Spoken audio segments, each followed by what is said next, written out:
1967 कराते थे। लक्ष्मी नारायण का चित्र बहुत क्लियर है। कैसे?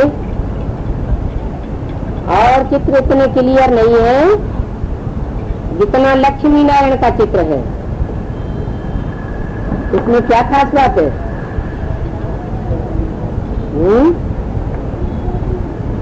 इसमें स्पष्ट रचयिता और रचना की पहचान है। लक्ष्मी नारायण के चित्र में कौन है रचयिता?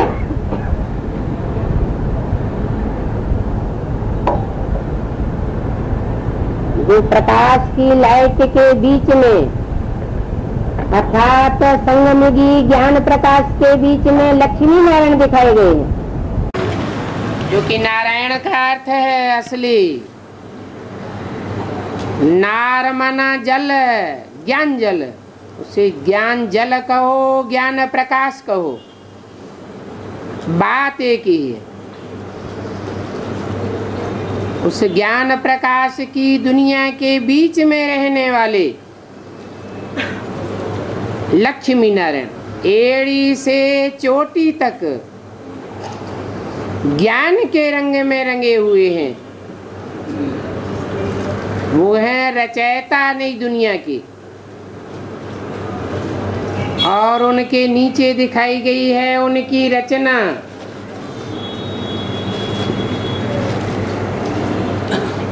विश्व महाराज कुमार श्री नारायण की रचना,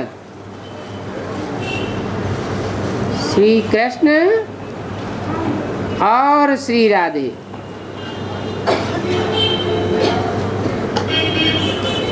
स्पष्ट दिखाया गया है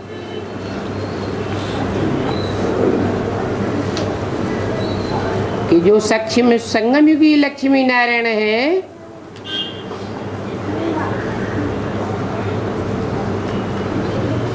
वो अपना वाइब्रेशन खुद बनाते हैं।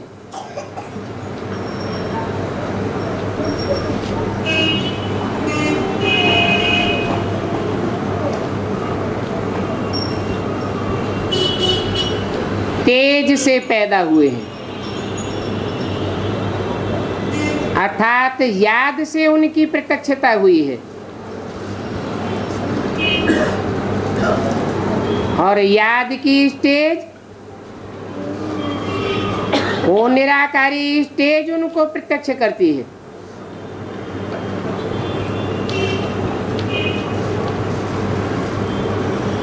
निराकारी स्टेज में होते हुए भी साकार शरीर से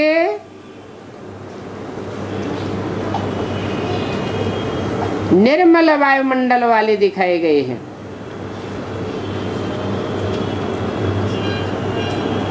देह का भान का जैसे नाम निशान नहीं।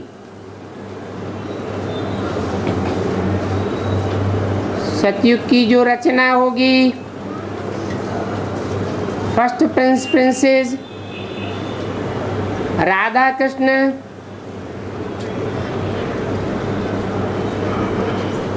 वो फर्स्ट क्लास रचना है।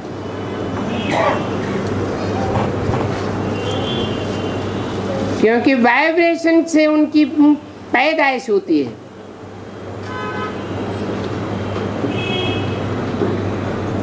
ऐसा वाइब्रेशन बनता है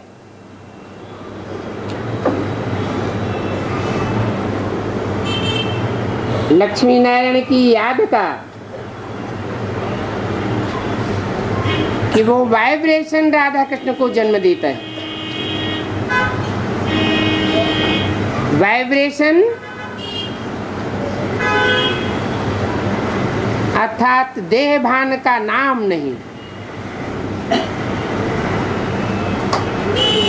राधा कृष्ण से जो रचना होगी वो दृष्टि की औलाद होगी, दृष्टि के आकर्षण से पैदा होगी। जो चित्र में दिखाया गया है कि कि राधा कृष्ण एक दूसरे को फिर भी देख रहे हैं स्नेह की दृष्टि से, और लक्ष्मी नारायण एक दूसरे को दृष्टि मात्र से भी नहीं देख रहे, सिर्फ वाइब्रेशन मात्र एक दूसरे का एक दूसरे में स्नेह युक्त होता है। इसलिए बोला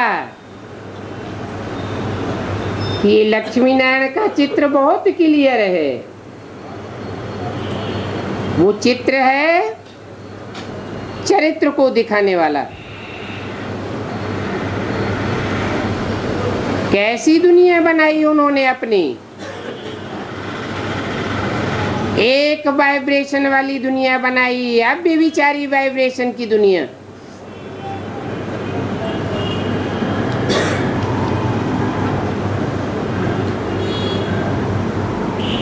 उसमें भी लक्ष्मी नारायण के चित्र में भी शिव बाबा ऊपर है, लक्ष्मी नारायण नीचे है। क्यों? लक्ष्मी नारायण प्रवृत्ति मार्ग के हैं, स्त्री पुरुष का संयोग दिखाया गया है वाइब्रेशन का, तो प्रवृत्ति मार्ग नीचा होना चाहिए क्या?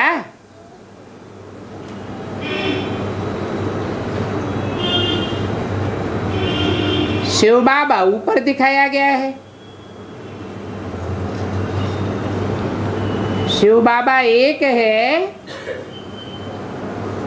या प्रवृत्ति में है? गॉड इज वन कहा जाता है। हिंदी में कहते हैं भगवान। भगवान एक होता है तो उसे भगवान भगवती कहना चाहिए या सिर्फ भगवान कहना चाहिए?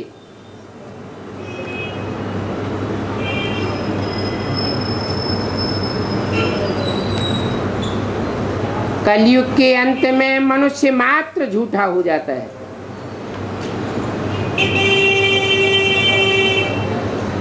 एक बाप आता है, वो गॉड इज ट्रुथ कहा जाता है।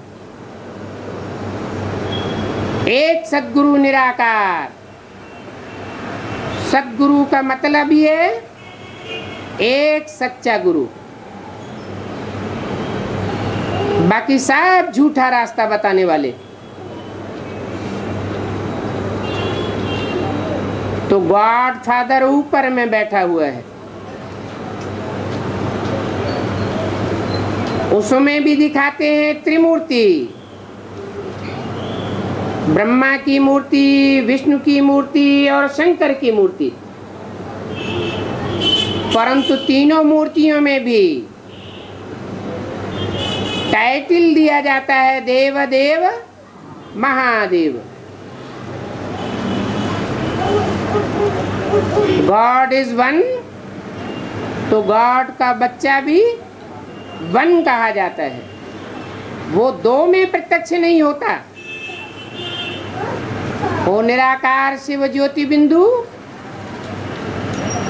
मनुष्य जाति की ऊंचे से ऊंचे एक मनुष्य में प्रवेश होता है। उसका नाम शास्त्रों में रखा गया है प्रजापति। ये अंत का नाम है। बाबा ने आदि का नाम दिया प्रजापिता। पिता से ही सृष्टि की उत्पत्ति होती है। तो शिव बाबा ऊपर में है और भगवान भगवती का टाइटल लेने वाले प्रवृत्ति मार्ग के लक्ष्मी नारायण फिर भी नीचे है। इसलिए सन्यासियों ने जो अपन को शिवोहम का टाइटल देते हैं, वो गृहस्थियों को गिरिहस्थी मानते हैं और अपन को श्री श्री 108 जगत गुरु का टाइटल देते हैं। क्यों? लक्ष्मी नारायण नीचे क्यों? और शिव बाबा गॉड फादर ऊपर क्यों?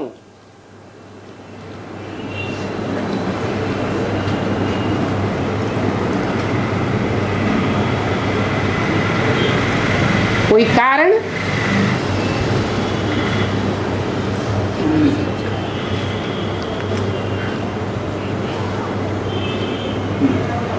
लक्ष्मी नारायण जो है उन्होंने पढ़ाई पढ़ी या नहीं पढ़ी? पढ़ी। किससे पढ़ाई पढ़ी? शिव बाबा से पढ़ाई पढ़ी। 2 से पढ़ाई पढ़ी या 1 से पढ़ाई पढ़ी? 1 से पढ़ाई पढ़ी। और जिस 1 से पढ़ाई पढ़ी वो एक ही सच्चा, इसलिए सत्यनारायण की कथा गाई हुई है, सत्य लक्ष्मी की भी कथा नहीं गाई हुई है।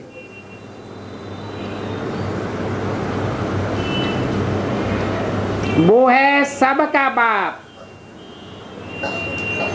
लक्ष्मी का भी बाप और नारायण का भी बाप, उनकी सारी प्रजा का बाप। और पीढ़ी दर पीढ़ी सृष्टि में जो भी प्रजा हुई है सबका बाप है। बाप से वर्षा मिलता है, बाप ही स्वर्ग की स्थापना करते हैं। तो शिव बाबा बेहद का बाप है।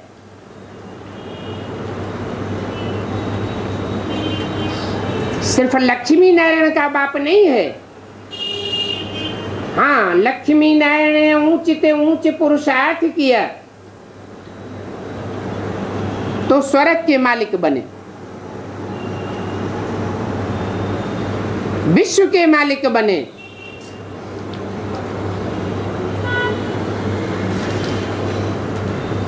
बाप ने उनके लिए स्वर्ग की राजधानी स्थापना की,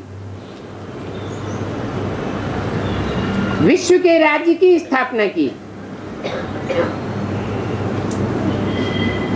स्वर्ग में भी राज्य लक्ष्मी नारायण का है,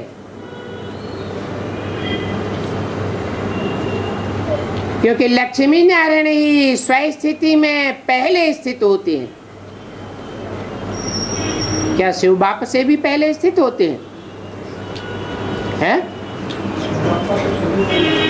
शिव बाप शरीर में आता है, उसको पुरुषार्थ नहीं करना पड़ता।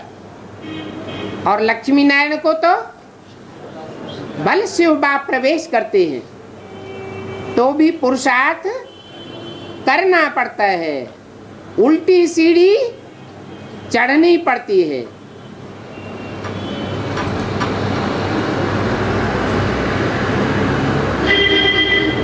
इन लक्ष्मी नारायण का राज्य 5000 वर्ष पहले भी था। तो वो राज्य फिर कहाँ गया?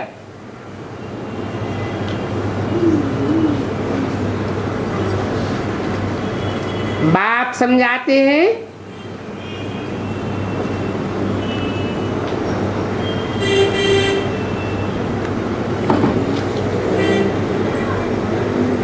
कि ये लक्ष्मी नारायण ही विष्णु बनते हैं।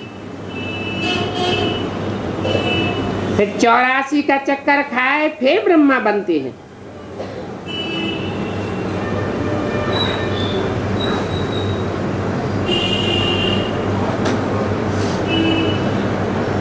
जो विश्व महाराजन लक्ष्मी नारायण हैं, वो चक्कर खाकर पहले क्या बनते हैं? पूरा चक्कर लगाने के बाद 5000 वर्ष का क्या बनते हैं?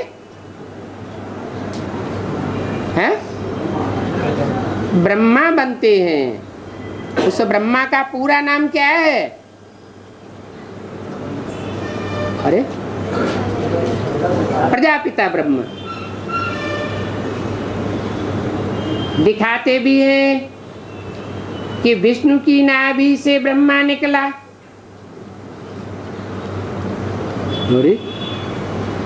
ये कहाँ दिखाते हैं? शास्त्रों में दिखाते हैं, चित्रों में दिखाते हैं,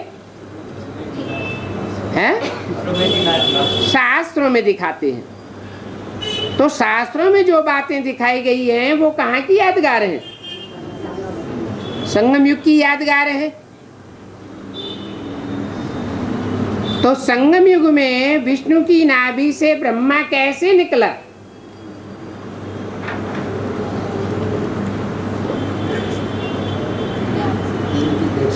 है?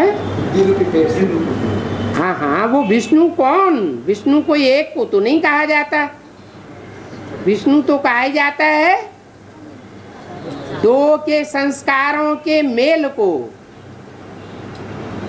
उनके संस्कारों का मेल जितना होता है कलयुग के अंत में भी, अंतिम जन्म में भी, उतना और कोई जोड़े का संस्कार का मेल नहीं होता। तो कौन सा जोड़ा है? जो पहले पहले दिखाया गया, विष्णु की नाभि से ब्रह्मा निकला। यज्ञ के आदि में कहें तो कौन है? हाँ, यज्ञ के आदि में जरूर कहेंगे कि जो थे विष्णु रूप में वो ही अंत में लक्ष्मी नारायण बने। पहले पहले पहला ब्रह्मा होगा तो पहला नारायण बनेगा।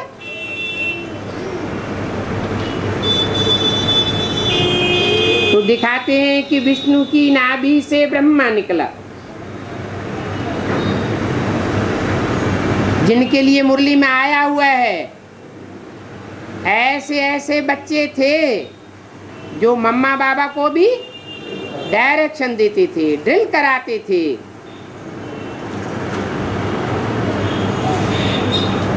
हम समझते थे ये तो बहुत ऊंचे नंबर माला में जाने वाले हैं।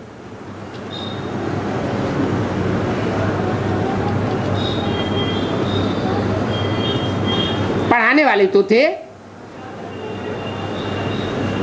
उस पीरियड में भी उन्होंने ऊंची स्टेज की शूटिंग तो की।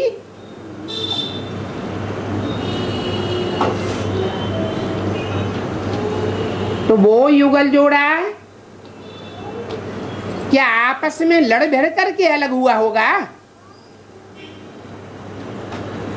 है?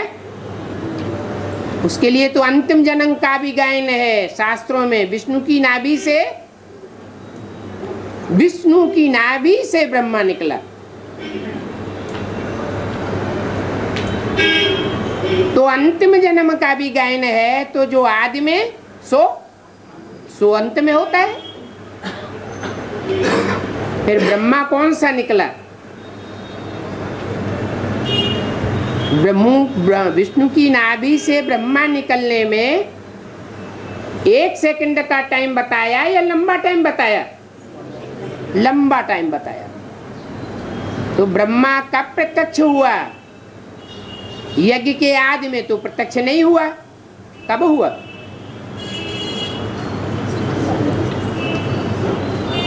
पहले बाबा मुरली नहीं चलाते थे। कराची से मुरली निकलती चली आई है। जिस तन में भी प्रवेश करूंगा उसका नाम ब्रह्मा रखना पड़े। तो ब्रह्मा प्रैक्टिकल में प्रत्यक्ष कब हुआ? 47 में प्रत्यक्ष हुआ। कोई न कोई की बुद्धि में आने लगा कि ये ब्रह्मा का पार्ट है। वेदवाणी इनके मुख से निकल रही है। तो 10 वर्ष तो कम से कम लगे विष्णु से ब्रह्मा बनने में।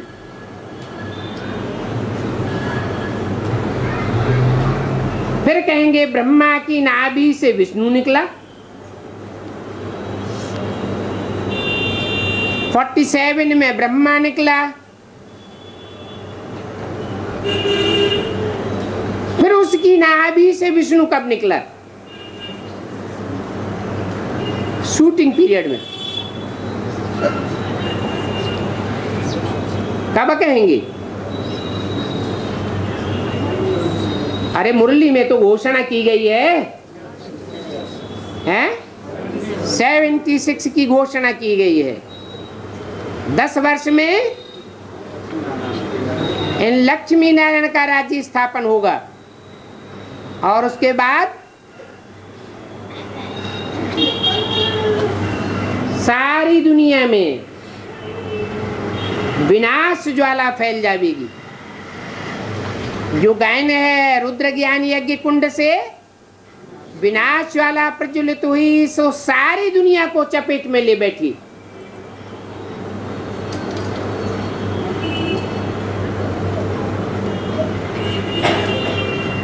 तो ब्रह्मा सो विष्णु, विष्णु सो देव ब्रह्मा देवता बना, फिर 84 जन्म लेते हैं। बाप समझाते हैं कि तुम 84 जन्मों को नहीं जानते हो।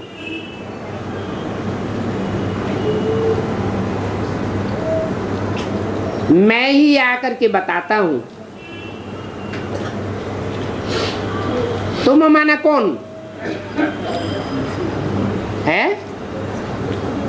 जो भी बाप से सन्मुख बैठकर पढ़ने वाले बच्चे हैं उनके लिए बोला। अच्छा, बाप कहते हैं मैं जिस तन में प्रवेश करता हूं उसमें इमर्ज करके बोलता हूं। तो जब इमर्ज करके बोलता हूं तो जिसको इमर्ज किया होगा सुनाने के लिए, समझाने के लिए, उसको तुम कहेगा या नहीं कहेगा? कहेगा। तो जिसको इमर्ज किया जरूर उसकी बुद्धि में ये बात बैठनी चाहिए पहले पहले। क्या? कि नर से नारायण कैसे बनते हैं और कौन बनते हैं,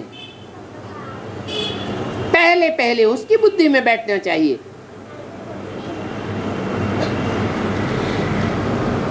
सन 47 से मुरली निकलती चली आई है और 69 18 जनवरी तक मुरली निकलती रही। मुरली को सुना तो गया, लेकिन उसके रहस्य को क्या पूरा समझा गया? क्यों नहीं समझा गया? जब बाप स्वयं बच्चे को इमर्ज करके उससे बात कर रहे हैं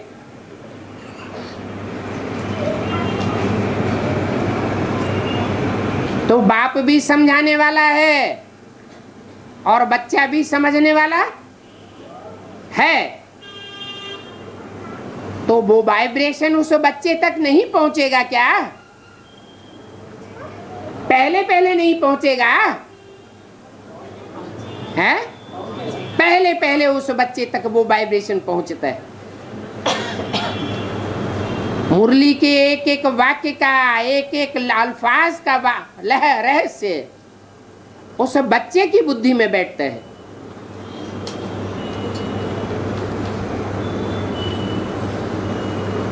तो जब रहस्य बुद्धि में बैठेगा तो कहने वाला कहता है तुम अपने जन्मों को नहीं जानते हो, मैं तुमको बतलाता हूं। कितना सहज है। और बाप ब्रह्मा द्वारा ही कहते हैं। क्या? बाप पहले पहले किसके द्वारा कहते हैं?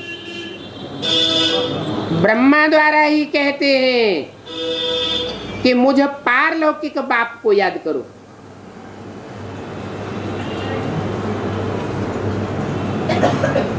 न लौकिक को याद करो और न अलौकिक को याद करो। मैं ही पतित पावन हूं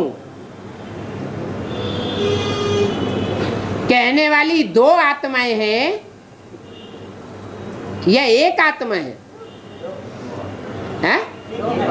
दो आत्माएं कहने वाली है मैं ही पतित पावन हूं। मैं एक के लिए कहा जाता है, दो के लिए? दो नहीं हो सकती, एक ही आत्मा है। आत्मा भी एक है और दो आत्माएं होते हुए भी पर्सनालिटी एक है। मैं ही पतित पावन हूं। जो पतित पावन कहता है कि मैं तुम्हारी आत्मा रूपी बिठैया को और शरीर रूपी नवैया को, दोनों का खिवैया एक हूं, तो पर्सनालिटी के रूप में खिवैया है या सिर्फ आत्मा के रूप में खिवैया है?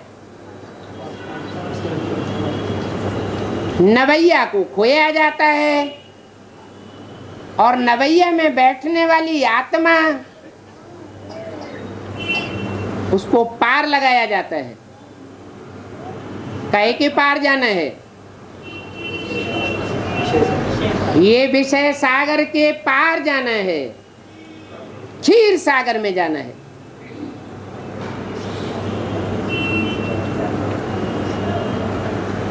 तो जो कहने वाला है मैं ही पतित पावन हूं,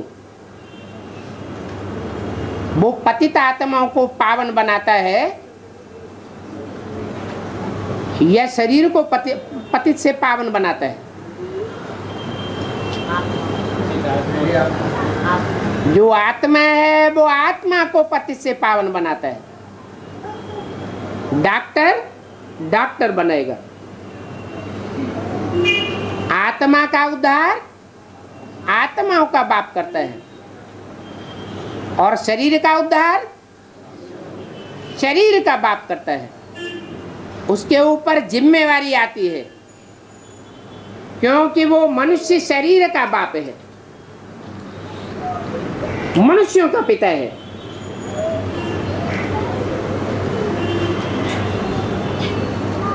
लेकिन कहते हैं पारलौकिक बाप को याद करो।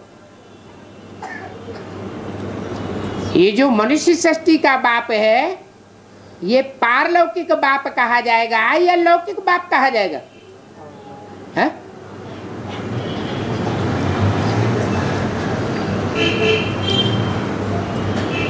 वो पारलौकिक बाप है या लौकिक बाप है? अभी क्या है? लौकिक माने इस लोक का और पारलौकिक माने इस लोक का नहीं है।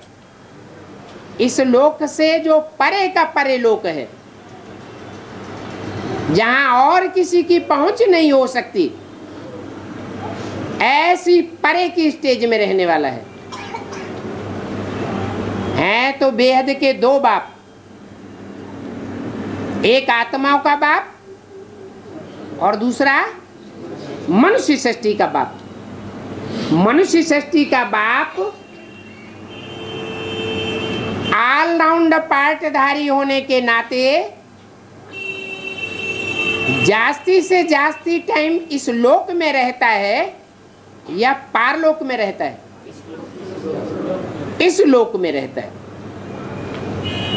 भले बेहद का बाप है तो भी लौकिक है या पारलौकिक है? लौकिक है। और बिंदु बिंदु आत्माओं का बाप पारलौकिक है। लेकिन याद किसको करना है? पारलौकिक बाप को याद करो तो तुम्हारी कट योग बल से भस्म हो जाएगी। क्या ये जो तुम योग लगाओगे स्वयं को आत्मा समझ करके, बिंदु समझ करके, सुप्रीम सोल बाप के साथ अपने को अटैच करोगे तो उस योग बल से तुम्हारी कट उतर जाएगी। कट आत्मा की याद की है या देह की याद की है? आत्मा की याद से कट चढ़ती है, देह की याद की कट है। वो चाहे प्रजापिता की देह हो, चाहे कोई ब्रह्मा की देह हो, चाहे कोई ब्रह्मा कुमार कुमारी की देह हो, अगर सिर्फ देह याद की और उसमें ज्योति बिंदु शिव को ही नहीं याद किया तो कट चढ़ेगी या उतरेगी? चढ़ेगी। इसलिए बोला साकार में निराकार को याद करो। याद भी तुम्हारी प्रवृत्ति मार्ग की है। क्या? जो याद है वो भी प्रवृत्ति मार्ग की याद है। ये याद की यात्रा है। अपन को आत्मा समझो और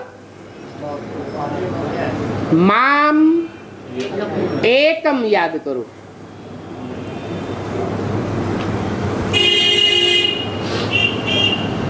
मुझे एक को याद करो, कोई और दूसरे को याद न करो। है? अगर बिंदु की ही बात होती माम एकम तो कैसे पता चलेगा कि हमने दूजम बिंदु को याद किया, तीजम को याद किया, चौथम को याद किया, 10-25 को याद किया? बिंदु के कहने के आधार पर नहीं हो सकता।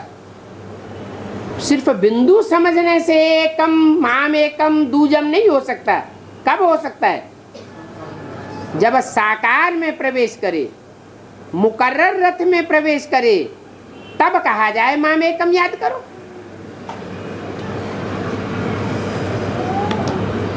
ऐसा करेंगे तो तुम्हारे विकर्म विनाश हो जाएंगे।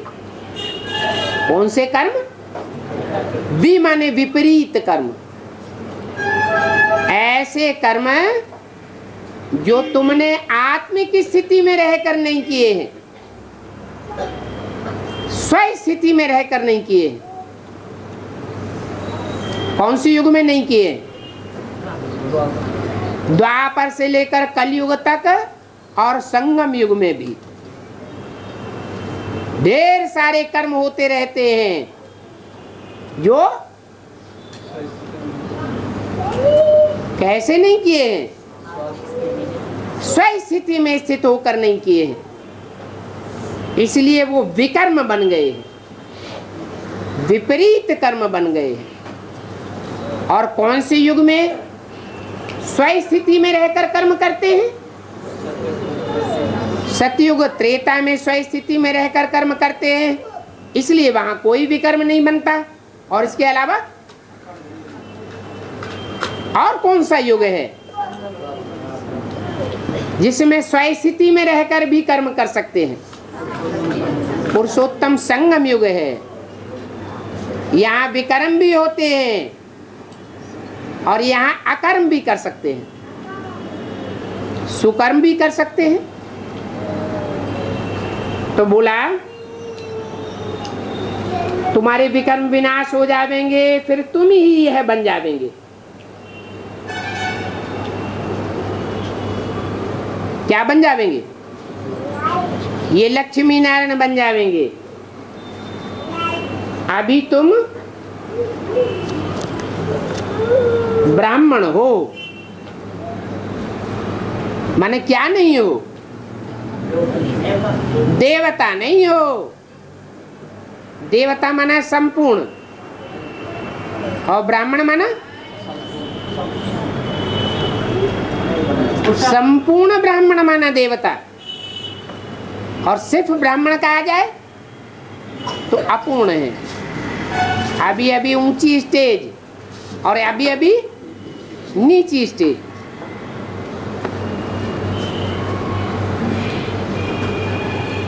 तुम ब्राह्मण हो, प्रजापिता ब्रह्मा की औलाद।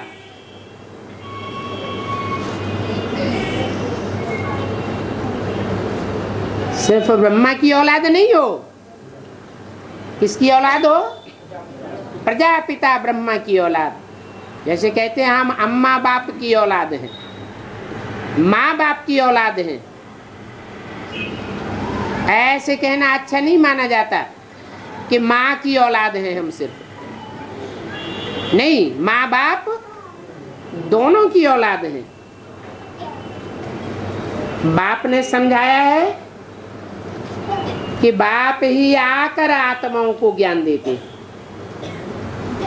ज्ञान कब मिलता है? अम्मा के रूप में आते हैं तो ज्ञान नहीं देते हैं। किसी को ज्ञान मिला है? अरे कोई ब्रह्मा कुमार कुमारी ये कहेगा कि हमको ज्ञान मिल गया, मैं आत्मा कौन? अथवा इस सृष्टि रूपी रंगमंच पर मुझे आत्मा का कौन सा विशेष पार्ट है? आत्मा में अलग अलग संस्कार होते हैं ना, तो एक का पार्ट न मिले दूसरे से। तो कोई कह सकता है कि मैं आत्मा कौन सा विशेष पार्टधारी हूं?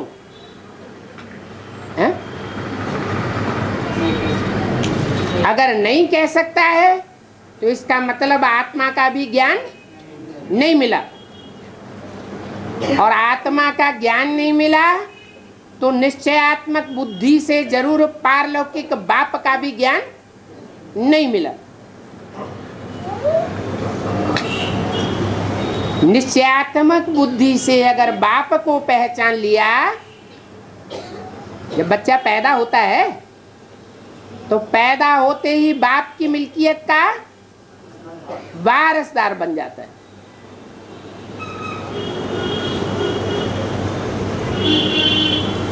आत्मा भ्रकुटी के बीच में रहती है।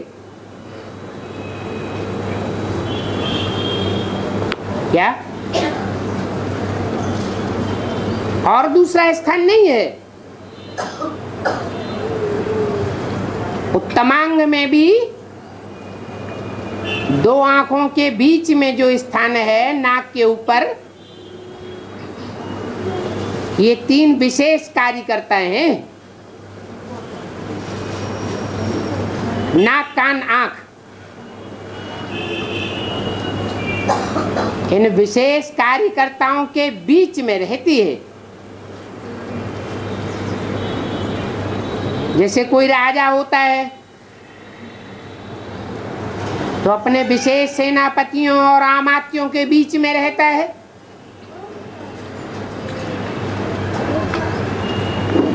आत्मा ही अविनाशी है, और ये नाक, आंख, कान सब है, सब विनाशी है। आत्मा अविनाशी है, परंतु अभी तो वापस जाना है।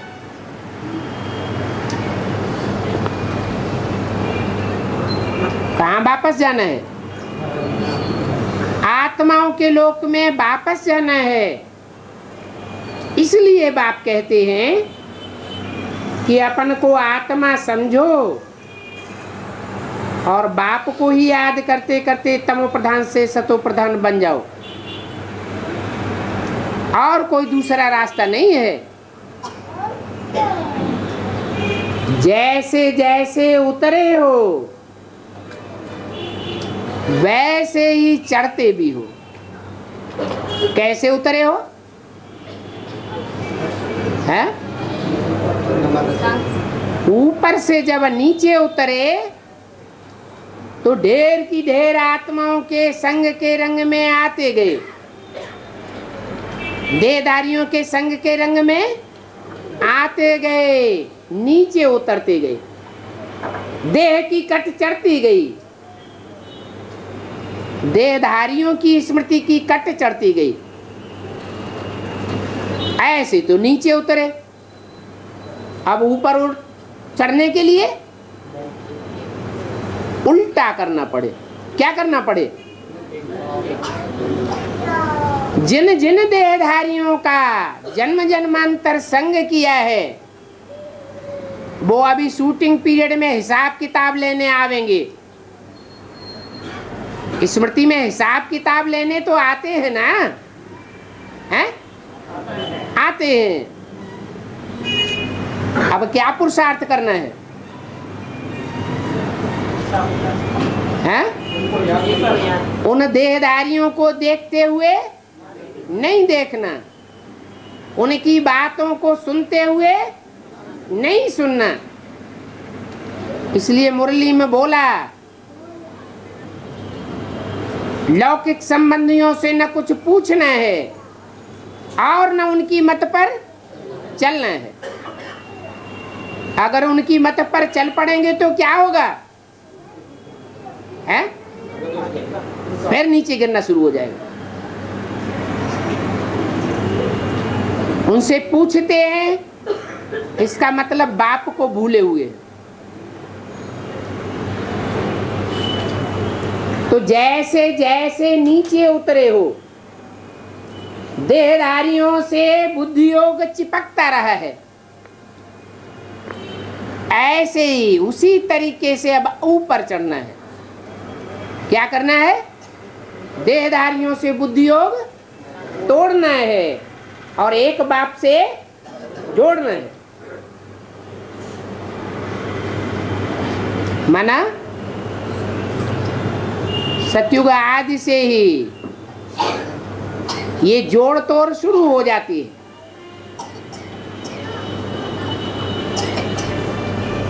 द्वापर युग में तेजी से देह भान बढ़ता है और देह का लगाव शुरू हो जाता है। एक बाप से टूटता जाता संबंध और अनेकों से संबंध जुड़ता जाता है। ये जोड़ तोड़ करने वाला कौन? द्वापर युग से बाप ने कहा कि ये जोड़ तोड़ करो, हैं? नहीं किया, नहीं कहा। जैसा जैसा संगम युग में शूटिंग की है वैसा ही वैसा ड्रामा शूट होता है।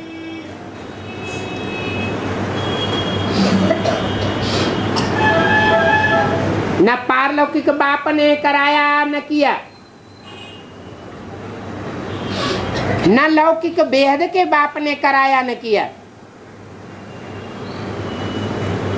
हर एक आत्मा स्वतंत्र रही। किस बात में? है? चाहे जिससे जितने भी संबंध देह के जोड़े और बाप से कितना ही तोड़ना चाहे तो तोड़े। कोई आत्मा ऐसी रही भाग्यशाली कि अनेक जन्मों में भी एक से नहीं तोड़ा, बल आखिरी जन्म में माया उनको भी धराशायी कर देती है। तो ज्यादा मेहनत किसको महसूस होगी पुरुषार्थ करने में, और ज्यादा सहज किनको लगेगा? नहीं समझ में आया? हैं? अरे कुछ आत्माएं ऐसी हैं द्वापर युग से तेजी से उतरती तो हैं, सभी उतरती है, लेकिन उन्होंने बाप को नहीं छोड़ा। बाप से दोस्ती का हाथ मिलाए कर रखा जन्म जन्मांतर, औरों से भी जोड़ा तो, लेकिन एक से तोड़ा नहीं। बल आखिरी जन्म में नीचे गिर गए और औरों ने क्या किया? एक से तोड़ते गए और औरों से जोड़ते गए। तो फायदे में कौन रहे? सहज पुरुषार्थ किनका होगा और कठिन पुरुषार्थ किनका होगा? मोहब्बत के आधार पर पुरुषार्थ सहज किनका होगा, और मोहब्बत न होने के कारण मेहनत का पुरुषार्थ किसका होगा? अरे 63 जन्मों में भी जिन्होंने एक के साथ मोहब्बत का हाथ जोड़ करके रखा है जन्म जन्मांतर, उनको तो बहुत सहज होगा, और जिन्होंने एक के साथ तोड़ते रहे और औरों के साथ जोड़ते रहे, उनको कठिन होगा। भले इस बात की भी शूटिंग द्वापर कलयुग में भी जो पार्ट बजाया, उसकी भी शूटिंग कहाँ होती है? संगम युग में यहाँ शूटिंग हो रही है, और शूटिंग करने वाले बेखौफ होकर के शूटिंग कर भी रहे हैं। क्या उनकी बुद्धि में ये बात है? ये पॉइंट याद रहता है? हैं? नहीं याद रहता है। इसलिए आसमान में भी जो सितारे हैं यादगार, वो दिखाए जाते हैं।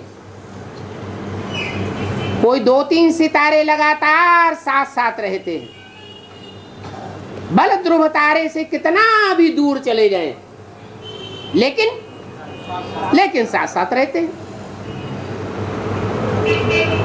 और कोई सितारे ध्रुव तारे के नजदीक आसपास चक्कर काटते हैं।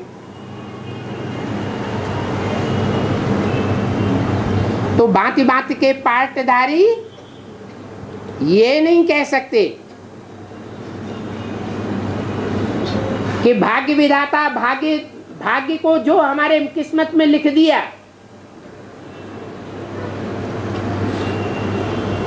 उसके जिम्मेवार हम नहीं हैं। भाग्य विधाता जिम्मेवार है। कौन जिम्मेवार हुआ? है ऊंचा भाग्य बनाने, सुख का भाग्य बनाने और दुख का भाग्य बनाने का जिम्मेवार कौन हुआ? है हर आत्मा। जैसे गीता में लिखा हुआ, आत्मा अपना शत्रु और आत्मा अपना मित्र स्वयं ही है। कोई दूसरा मित्र और शत्रु नहीं हो सकता। गॉड फादर, ऊंच ते ऊंच परम पिता परमात्मा शिव भी न किसी का मित्र है न किसी का शत्रु है।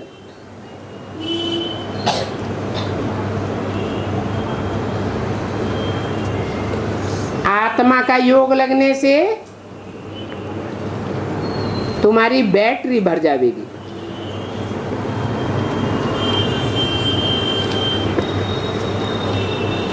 अभी तुम्हारा दीवा बुझ गया है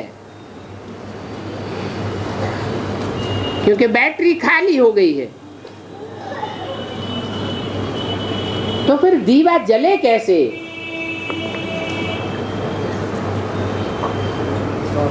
जैसे बैटरी खाली हो जाती है या खाली होने वाली होती है तो बल्ब कभी जलता है कभी नहीं जलता है। तो ज्योति उजियानी हो गई है, फिर ये दीवा जले कैसे? गति चाहिए।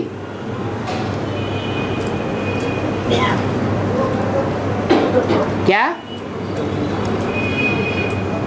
जैसे करंट है ना, वायर में पास होता है तो करंट गतिवान होगा तभी तो पास होगा। करंट में गतिशीलता नहीं होगी तो कैसे पास होगा? तो यहां भी क्या चाहिए? आत्मा की गति चाहिए।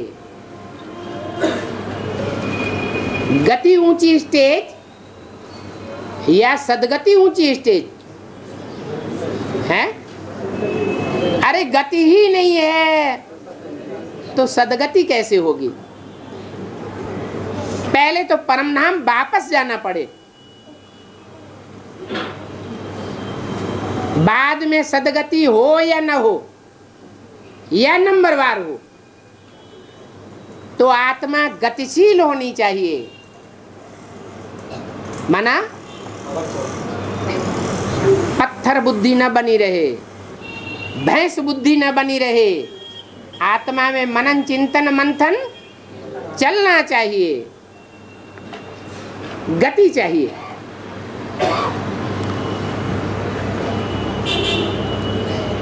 दीवा जलाते हैं तो दीवा को गतिशील करने के लिए उसमें तेल डालते हैं ना, घृत डालते हैं ना। तो यहां भी क्या डाला जाता है गतिशील करने के लिए? ज्ञान का तेल डाल रहे हैं। तो ये भी आत्मा पतित बनने से ठंडी हो गई है।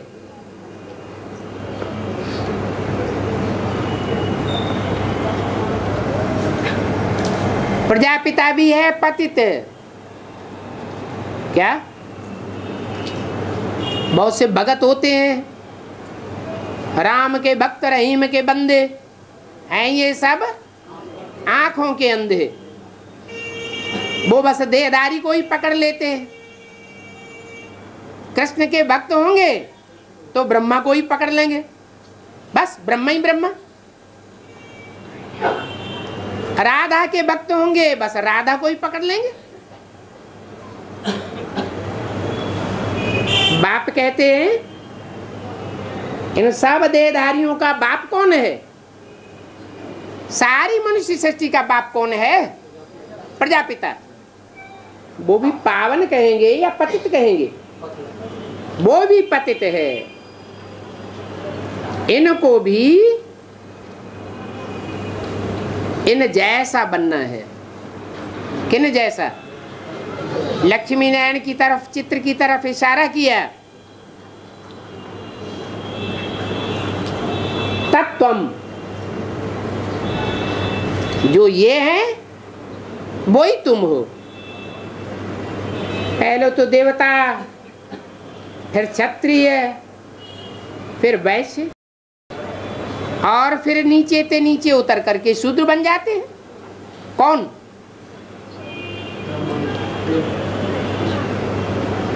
ये लक्ष्मी नारायण की बात हो रही है ना। ये पहले ब्राह्मण, फिर ब्राह्मण सो देवता, फिर क्षत्रिय, फिर वैश्य, फिर शूद्र। तुम जब देवता बनते हो तो पूज्य भी हो। क्या? द्वापर कलयुग में ही पूज्य होंगे। यहाँ पूज्य पने के संस्कार यहाँ भी आ जाएंगे, हैं? अभी अभी जितने पवित्र देवता बनते जाएंगे, जितना जितना संपूर्ण ब्राह्मण बनते जाएंगे, अभी भी उनकी पूजा होती जाएगी। पतित आकर उन पावन को माथा टेकेंगे। माथा टेकने का मतलब बुद्धि झुकावेंगे, उनको ऊंच समझेंगे और अपन को नीच समझेंगे। सतयुग त्रेता में पूज्य,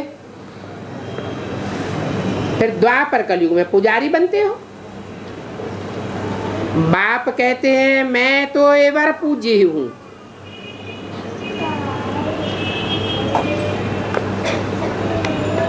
तुम ही पूज्य बनते हो, तुम ही पुजारी बनते हो। अभी तुम पूज्य बन रहे हो।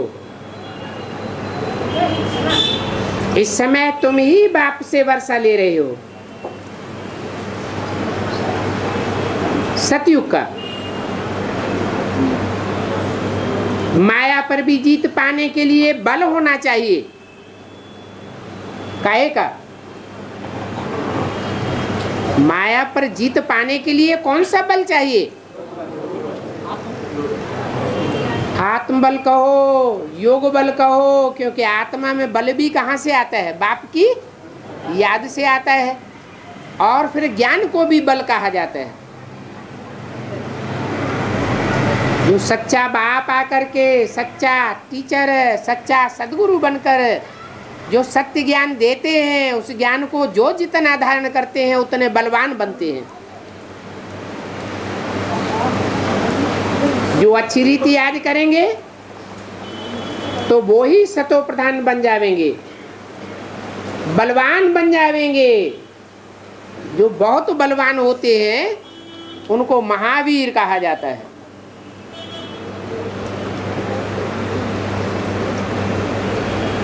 कौन से धर्म में महावीर की मान्यता है?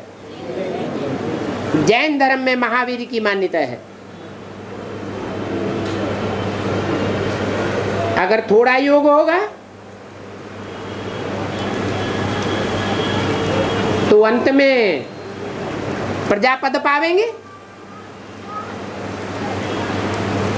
क्योंकि प्रजा अंत में निकलेगी, अपने पद को अंत में पहचानेगी या अभी पहचानेगी। अंत में प्रजा निकलेगी, अपने पद को पहचानेगी।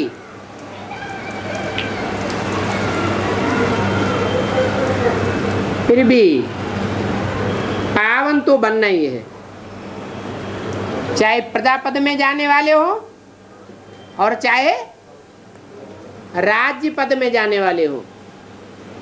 पावन तो यथा राजा तथा प्रजा सबको पावन बनना पड़े, और दैवी गुण भी धारण करने हैं।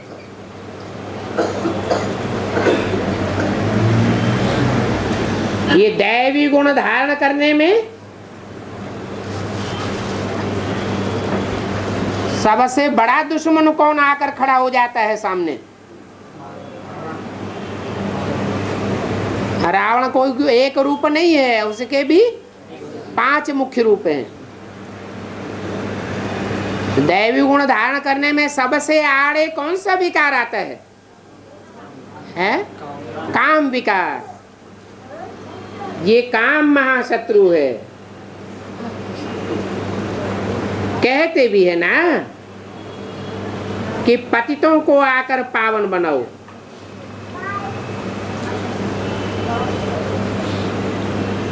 तो इस्लामी ज्यादा पतित बनते हैं जो महाकामी की लिस्ट में है, व्यभिचारी की लिस्ट में है, या बौद्धि ज्यादा पतित बनते हैं,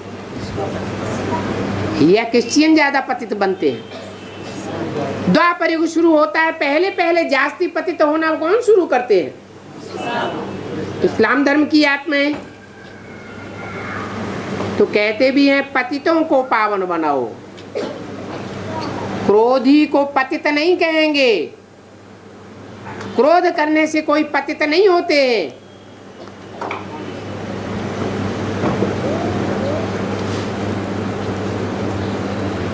कामी ही पतित बनते हैं। ये बात है कि काम की आस पूरी नहीं होती है तो क्रोध में आ जाते हैं, वो बात अलग।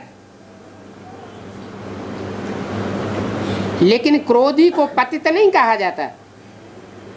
इसलिए नई दुनिया बनेगी तो विधर्मियों के बीच सबसे पहले जीते जी कौन मरेंगे? जीते जी पहले वही मरेंगे जिन्होंने अपनी आत्मा को पावन बनाया होगा। अपनी आत्मा को पावन पहले वो ही बनावेंगे जो बाप के प्रति पहले पहले समर्पण बुद्धि हुए होंगे। तन भी तेरा, ये मन भी तेरा, और जो भी धन है वो सब तेरा, मेरा कुछ नहीं। तो समर्पण होने में सबसे आगे कौन जाता है? माया समर्पण होने में सबसे आगे जाती है।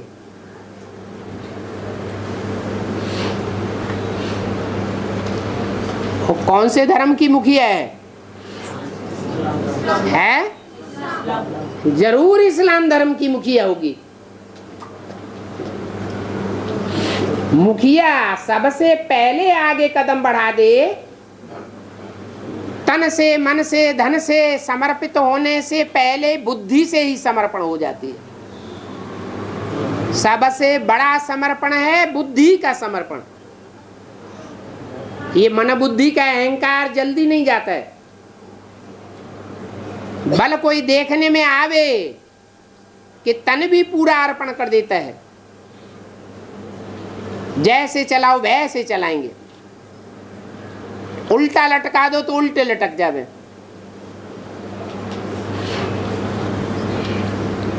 मारपीट कर दो तो भी परवाह नहीं, तन की कोई परवाह नहीं, जैसे चलाओ। धन भी पूरा अर्पण कर देते हैं, लेकिन मन बुद्धि को अर्पण नहीं करते। तो माया सबसे पहले मन बुद्धि से पूरा अर्पण हो जाती। जब मुखिया अर्पण हो जाता तो उसकी सारी प्रजा, उसमें भी एक गुण आ जाता है कि वो पहले अर्पण होते हैं।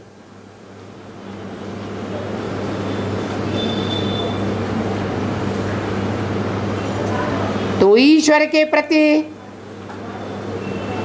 विनाश के टाइम पर समर्पण तो सबको होना पड़ेगा, लेकिन जो पहले अर्पण में बुद्धि होते हैं वो जन्म जन्मांतर ज्यादा सुख की प्राप्ति करेंगे या दूसरे करेंगे, हैं? इसलिए इस्लाम धर्म ने भारतवर्ष में नहीं, सारी दुनिया में मुसलमानों ने जितना राज्य किया है उतना और कोई धर्म ने राज्य नहीं भोगा है। क्रिश्चियंस का तो राज्य अभी 100 वर्षों के अंदर आया है, 200 वर्षों से। इसलिए मुरली में बोला पहले ये इस्लामी मरेंगे। क्या पहले रूहानी मिलिट्री कौन सी तैयार होगी? इस्लामियों की तैयार होगी, फिर काम बहुत तेजी से चलेगा। ओम शांति।